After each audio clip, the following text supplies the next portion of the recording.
মাশাল্লাহ, আমাদের ফার্মের দেশি মুরগির বাচ্চা, বিভা এগ্রো ফার্মের এখানে 10টি দেশি মুরগির বাচ্চা আছে।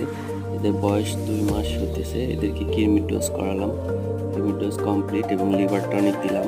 লিভার টনিক দেওয়া কমপ্লিট হয়ে গেছে।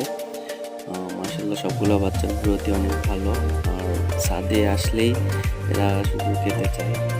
এদের প্রচুর খাওয়ার প্রতি খুবই আগ্রহী। এরা খাবার রুচি বেড়ে গেছে। লিভার টনিক দিলে খাবার রুচি এমনিতেও বেড়ে যায়।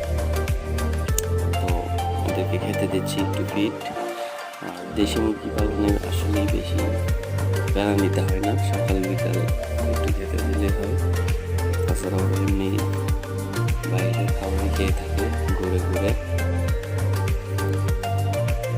তো আমার আপনাদের যদি কারো প্রয়োজন হয় অবশ্যই আমার সাথে যোগাযোগ করবেন দেশি মুরগির বাচ্চা নিতে।